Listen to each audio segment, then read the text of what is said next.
Hello friends, Radhe Radhe. आप सभी लोग कैसे हैं मित्रों?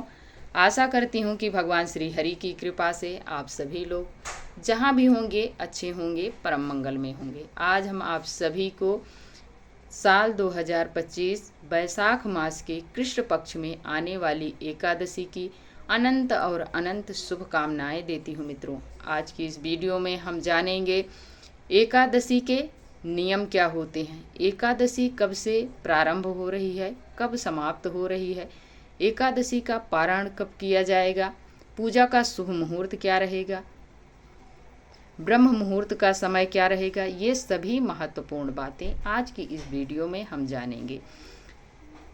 एकादशी व्रत को हरिदोष व्रत के नाम से भी जाना जाता है मित्रों। इस व्रत को हमें श्री हरि विष्णु भगवान की प्रसन्नता के लिए मित्रों ये व्रत किया जाता है। इसमें भगवान श्रीमन नारायण, माता लक्ष्मी का विधि विधान पूर्वक पूजन किया जाता है। एकादशी व्रत में ये त्रिदिवसीय श्रेणी में आता है मित्रों, जो कि व्रत तो सिर्फ एक दिन ही किया जाता है, लेकिन इसके नियम सबसे ज़्यादा महत्वपूर्ण है। यदि कोई नियम से इस व्रत को करता है तो उसे पूरा का पूरा पुण्य फल प्राप्त होता है। तो हम सभी को यही चाहिए कि हमें नियम से ही करना चाहिए। यदि कोई भी व्रत हो, पूजा पाठ हो, यदि आप नियम से करते हैं, शुभ समय में करते हैं, तो उसका और अधिक आपको पुण्य फल देखने को मिलता है। तो एकादशी के मित्रों नियम क्या हैं वो जान लेते हैं। एकादशी के एक दिन पहले मित्रों दशमी तिथि लगती है। दशमी तिथि से एकादशी के नियम फॉलो किए जाते हैं। दशमी के दिन हमें ब्रह्मचर्य का पालन करना चाहिए, जमीन पर शयन करना चाहिए, दूसरों के घर का भोजन नहीं ग्रहण करना चाहिए। चना, मटर, मसूर, साग, मूली, बैगन, लहसुन, प्याज, मांस, मदिरा, ये सभी चीज़ें वर्जित मानी जाती हैं दशमी तिथि से। जिस रसोई में मांस बना रहे उस रसोई का भोजन नहीं करना चाहिए। महिलाएं हैं तो इस दिन दशमी के दिन ही बाल वगैरह धुल लेंगी, नाखून, कपड़े वगैरह जो भी धुलना रहता है वो सभी काम, मंदिर की साफ़ सफाई, किचन की साफ़ सफाई, घर की साफ़ सफाई दशमी को किया जाता है। ये होते हैं दशमी के नियम। अब हम जानेंगे एकादशी के नियम। एकादशी के दिन मित्रों सुबह भोर में उठा जाता है। भोर में उठें और अपने नित्य कर्मों से निवृत्त होने के उपरांत गंगा जल मिश्रित जल से स्नान कीजिए। स्नान करने के बाद सबसे पहले हमें अपने घर में गंगा जल का छिड़काव करना चाहिए। पूरे घर में गंगा जल का छिड़काव करें। दहलीज पूजन मेन होता है मित्रों। माता लक्ष्मी का आगमन माना जाता है, निमंत्रण देना माना जाता है।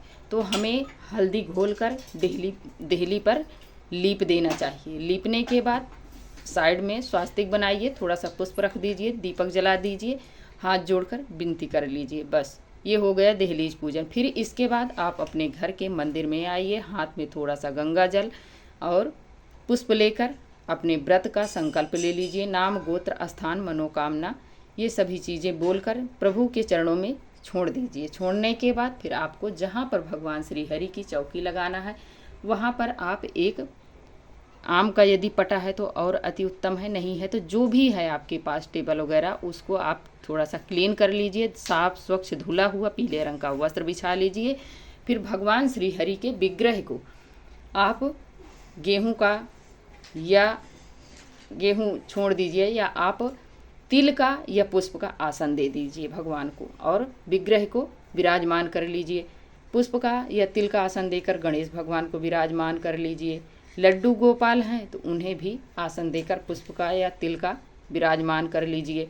लड्डू गोपाल हैं मित्रों तो आपको नियम लेना चाहिए कि हम पूर्णिमा या एकादशी, अमावस्या पर प्रभु को पंचामृत से स्नान करवाएंगे। तो दूध, दही, घी, शक्कर, शहद आदि से भगवान को आप स्नान करवाइए। करवाने के बाद पीले रंग के पोशाक धारण कीजिए, पीले चंदन से उनका श्रृंगार कीजिए। करने के बाद ठाकुर जी को विराजमान कर लीजिए और जो विग्रह रूप में हैं उन्हें एक लोटे में जल लीजिए और थोड़ा सा गंगा जल डाल लीजिए। पुष्प से भाव रूप से सभी को स्नान करा दीजिए।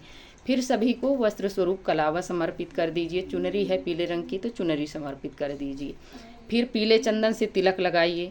गणेश भगवान को रोली से गौ माता को रोली से तिलक कर दीजिए, लड्डू गोपाल हैं पीले चंदन से।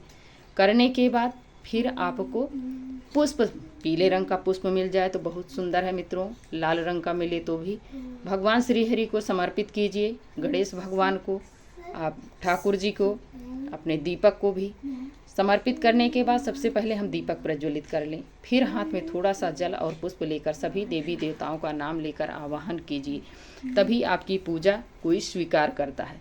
करने के बाद जल पुष्प भगवान जी के चरणों में छोड़ दीजिए। फिर हमें भगवान जी को भोग लगाना है। भोग में मिश्री का भोग लगा दीजिए, ड्राई फ्रूट्स का भोग लगा दीजिए, दूध से बनी कोई भी मिठाई का भोग लगा दीजिए, और आपके पास जो भी फल फ्रूट्स हो, ऋतु फल, वो फल का भोग लगा दीजिए। फिर आप धूप जलाइए, धूप दिखाइए। धूप दिखाने के बाद कपूर है तो कपूर से आरती कीजिए, और नहीं है तो जो दीपक जलाए हैं उसी से आरती कर लीजिए। और भगवान जी को मित्रों जल जरूर भर कर रखना। एक मिट्टी का घड़ा ले लीजिए छोटा सा, ऐसे मंदिर पे हमेशा भर कर रोजाना मांज धुल कर अच्छे से जल भर के उसमें तुलसी दल डालकर रख दीजिए। जो भी भगवान को भोग लगाएं उसमें तुलसी दल अनिवार्य होता है मित्रों।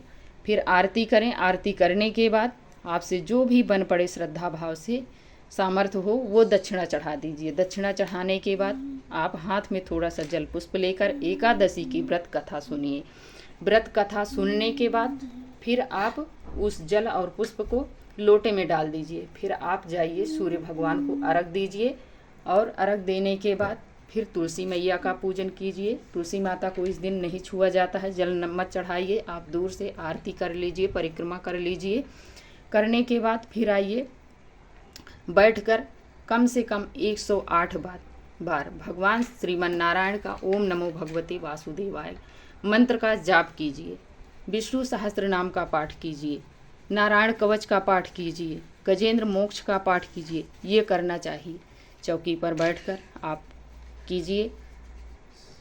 एकादशी के दिन मित्रों किसी को बुरा नहीं बोलना चाहिए, किसी को कटु वचन ना बोलें, अपशब्द ना बोलें, किसी का बुरा ना सोचें। अब जान लेते हैं एकादशी तिथि कब से प्रारंभ हो रही। एकादशी तिथि मित्रों 23 अप्रैल शाम को 4:46 पर लगेगी। अगले दिन 24 तारीख दिन गुरुवार को दोपहर 2:35 पर समाप्त रहेगी, समाप्त होगी। इस व्रत का पारण अगले दिन 25 अप्रैल दिन शुक्रवार को 5:05 से लेकर 8:10 तक किया जाएगा। एकादशी उदया तिथि के अनुसार मित्रों 24 अप्रैल को किया जाएगा और 25 तारीख को पारायण किया जाएगा। अब जान लेते हैं पारायण का शुभ समय। मित्रों अब जान लेते हैं ब्रह्म मुहूर्त का समय। ब्रह्म मुहूर्त का समय रहेगा सुबह 4:25 से 5:13 तक रहेगा। प्रातःकाल पूजा का समय रहेगा सुबह 4:41 से 5:47 तक रहेगा पूजा का शुभ मुहूर्त।